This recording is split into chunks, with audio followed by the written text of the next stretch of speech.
Programme breaking barriers में आपकी host Alia आज बैरियर्स ब्रेक करती हुई एक ऐसी खबर पर बात करेगी जिसको ह्यूज ब्रेक थ्रू कहा जा रहा है, life changing moment in the history of mankind. और वो खबर ये है, a team of astronomers have detected sound of universe. कायनात की आवाज़ का पता चला लिया गया है।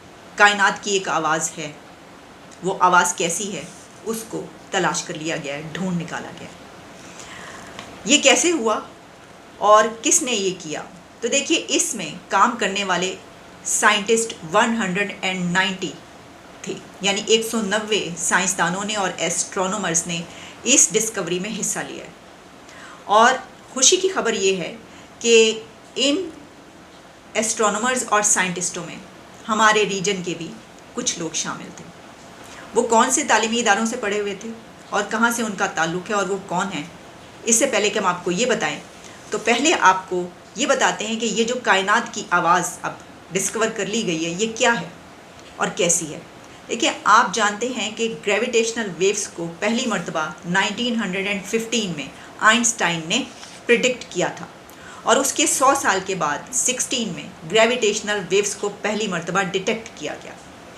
तो कायनात की आवाज़ या साउंड ऑफ यूनिवर्स को डिटेक्ट करने में ग्रेविटेशनल वेव्स ने सबसे अहम रोल प्ले किया है। वो किस तरीके से? वो ऐसे कि ग्रेविटेशनल वेव्स हमारी कायनात के फैब्रिक में हमेशा मौजूद रहती हैं। लेकिन ये क्यों पैदा होती हैं?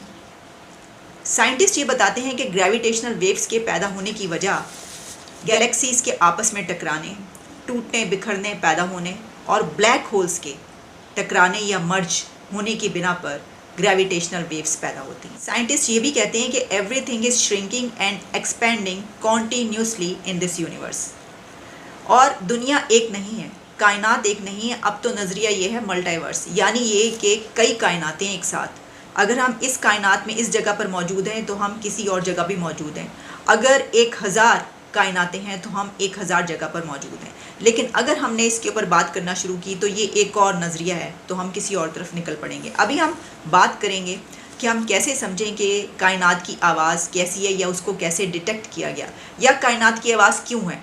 ये तो बता दिया गया कि ब्लैक होल्स के टकराने या मर्ज होने या गैलेक्सीज़ के, ये जो सब कुछ हो रहा है जो हमें नज़र नहीं आता, उस सब की बिना पर कॉन्टीन्यूसली एक आवाज़ पैदा होती है और वो यूनिवर्स की आवाज़ है। और इसको समझने के लिए हम एक मिसाल ले सकते हैं एक तालाब की, कि एक तालाब है, एक पॉन्ड है और उस पर हमेशा हर वक्त कुछ ना कुछ लहरें बनती रहती हैं, यानी वेव्स आप देख सकते हैं एक तालाब में। लेकिन ऐसा भी होता है कि बिल्कुल सुकून छा जाता है, पानी ठहर जाता है, आपको पानी ठहरा हुआ नज़र आता है, वेव्स नज़र नहीं आती।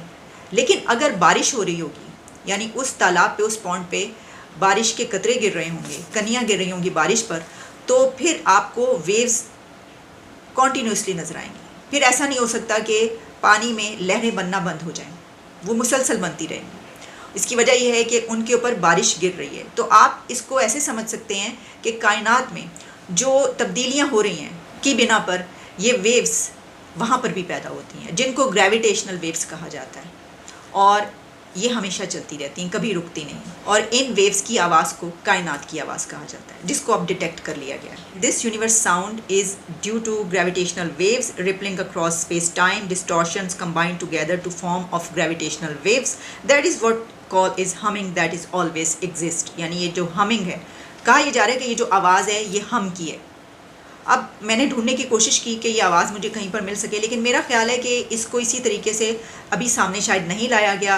जैसे कि हमने देखा कि 2016 में ग्रेविटेशनल वेव्स जब डिटेक्ट की गई थी तो उस पर भी एक पूरा इवेंट हुआ था। और जैसे ब्लैक होल की जो पहली पिक्चर ली गई थी उसको दिखाने के लिए भी पूरी दुनिया में एक टाइम रखा गया था कि इस टाइम में ये साइंटिस्ट इसको सामने लाएंगे और आपके सामने पिक्चर आएगी। तो हो सकता है कि कोई ऐसा ही एक इवेंट रखा जाए और उसमें ये बताया जाए कि ये देखिए, ये सुनिए, बल्कि ये आवाज़ है। आइए अब आपको बताते हैं कि इस रीजन से वो कौन से साइंटिस्ट थे जिन्होंने इस ह्यूज डिस्कवरी में अपना हिस्सा डाला।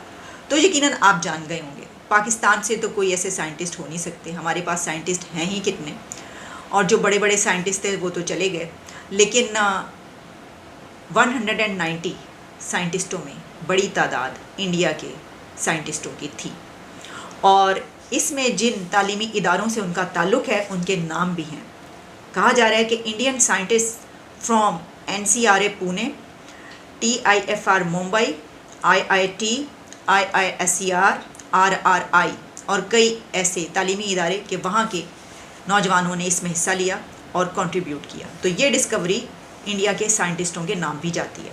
और सिर्फ वहाँ के साइंटिस्ट ही नहीं बल्कि जो इक्विपमेंट है वो भी इंडिया के एक शहर से इस्तेमाल किया गया। वो क्या है? वो है scientist radio telescope included giant metre wave radio telescope from Pune played key role in this discovery. तो पुणे में जो एक जायंट रेडियो टेलीस्कोप है उसके बारे में कहा जा रहा है कि वो भी इस डिस्कवरी में उसको भी इस्तेमाल किया गया। तो देखिए, अल्लामा इकबाल ने कहा था कि मोहब्बत मुझे उन जवानों से है सितारों पे जो डालते हैं कमंद। तो मेरा ख्याल है कि अल्लामा इकबाल ने ये बात हिंदुस्तान के नौजवानों के लिए कही थी। इसकी वजह यह है कि सितारों पर कमंदें हिंदुस्तान के नौजवान डालते हुए नजर आ रहे हैं। हमारे मुल्क के नौजवान कमंदें डाल रहे हैं लेकिन कहीं और पर, जिस पे हम प्रोग्राम्स करते रहते हैं इसके साथ साथ और आपको बताते रहते हैं कि हमारे नौजवान क्या कर रहे हैं। लेकिन परेशान होने की ज़्यादा ज़रूरत नहीं है। वैसे तो है ज़रूरत, लेकिन चलें आपको एक और बात भी आखिर में याद दिलाते चलें कि 2016 में ग्रेविटेशनल वेव्स जब डिटेक्ट की गई थी तो उनको डिटेक्ट करने में उस टीम को हेड कर रही थी नरगिस मवालवाला। और नरगिस मवालवाला पाकिस्तानी अमेरिकन हैं और इसके ऊपर हमने बड़ी खुशियां मनाई, उनको अवार्ड्स दिए कि जनाब चलें, पाकिस्तान से भी एक लड़की ने इतना ज़बरदस्त दुनिया का एक बड़ा कारनामा कर दिखाया तारीख़ का। तो कहा जा रहा है कि कहा क्या जा रहा है बल्कि ये हकीकत है कि नरगिस मवालवाला ने ग्रेविटेशनल वेव्स को डिटेक्ट करने के लिए 1991 में काम शुरू किया था और उसके बाद 2016 में आकर वो इसमें कामयाब हुई। लेकिन उनकी तालीम, तरबियत और ज़िंदगी वहीं पर गुजरी है। पाकिस्तान से उनके पेरेंट्स का ताल्लुक़ है, उनके फोर फादर्स का भी, लेकिन वो वहीं पर पली बढ़ी हैं। लेकिन ये जो इंडिया के नौजवान जो साइंटिस्ट हैं जिन्होंने इस डिस्कवरी में हिस्सा लिया है वो इंडिया के इन तालीमी इदारों से ही ताल्लुक़ रखते हैं, वहीं के हैं। तो देखिए, ये जैसा मैंने कहा बड़ी बात इसलिए नहीं है, वैसे तो बहुत बड़ी बात है, लेकिन हम तो पूरी दुनिया पे रूल कर रहे हैं वो लोग, और साइंस और टेक्नोलॉजी में कितना आगे जा चुके हैं। वो तो मैंने आपको इससे पहले एक जो प्रोग्राम किया है जो उनके स्पेस का प्रोग्राम है, कितना एक्सटेंसिव प्रोग्राम है और वो कहाँ पर पहुँच चुके हैं, अब किसको कम्पीट कर रहे हैं, वो मैं आपको बता चुकी हूँ। तो ये तो हर रोज़ ही कोई ना कोई ऐसी खबर आती है। तो ये कैसे हो सकता था कि इतनी बड़ी डिस्कवरी में वहाँ के साइंसदान ना हो?